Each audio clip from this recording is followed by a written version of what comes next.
The Shadow on London Road. Part 1. The New Apartment. Sophie Walker, a 27-year-old graphic designer, had just moved into a cozy flat on London Road, a quiet street near Croydon. She was looking for peace, something to help her heal from a recent breakup and focus on her career. The rent was strangely affordable, which Sophie chalked up to luck. The building was old but charming, with Victorian-era architecture and ivy crawling up the bricks. She moved in on a rainy Tuesday. As she unpacked, the elderly neighbor across the hall, Mrs. Finch, peeked out and whispered, "You're brave, no one stays in 3B for long." Sophie laughed it off. Old people loved their spooky warnings. Part 2. Strange Sounds. The first night, Sophie heard footsteps above her. But she lived on the top floor. She assumed it was the building settling. The next night, the sounds grew louder, scraping, dragging, and muffled weeping at around 3:17 a.m. On the third night, the footsteps came again, but this time, they stopped at her bedroom door. When she opened the door, there was nothing. Part 3. The Warning. Determined to find the source, Sophie visited Mrs.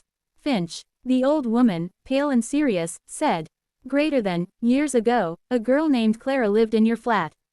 She vanished without a trace. People say her spirit never left. All who lived there, left within a month. Some in coffins." Mrs. Finch showed Sophie old newspaper clippings.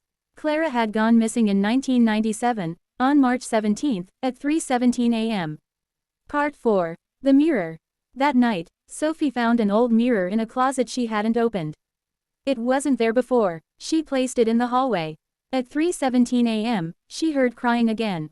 As she stepped into the hallway, the mirror fogged up, then a pale hand appeared inside it. Frozen, Sophie watched as the hand pressed against the glass. A faint whisper escaped from the mirror. "Help me, Sophie." She screamed and ran out. Part 5. The Medium. The next day, Sophie contacted a spiritual medium, Ava. Ava walked into the apartment and shivered. "There's a spirit trapped here, tied to the mirror. It's not just Clara anymore. Something else has joined her, a shadow, feeding off pain." Ava began a séance that night. As candles flickered, Sophie and Ava held hands. The temperature dropped. Clara's voice came through. "He locked me in, under the floor." Suddenly, Ava gasped. "There's something else, he's here." The candles blew out. In the darkness, a figure formed, a tall man with no face, black as smoke. Part 6. The Trap. Sophie ran to the kitchen, grabbed salt, and created a circle. Ava, barely conscious, whispered, "Break the mirror, trap him inside again." Sophie threw a chair into the mirror, shattering it into pieces. The faceless figure shrieked and vanished, sucked into the shards. All was quiet again. Part 7. The Secret Below. The next day, with police and help, Sophie tore up the floorboards beneath the hallway. They found a hidden compartment. Inside was a small wooden box, and beneath it, human remains. The DNA matched Clara.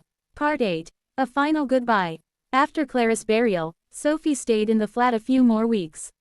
No more sounds. No more shadows. One night, just before moving out, Sophie passed by the broken mirror's remains. In one shard, Clara's face appeared, smiling. "Thank you," she whispered, and faded. Sophie walked away from London Road, never looking back.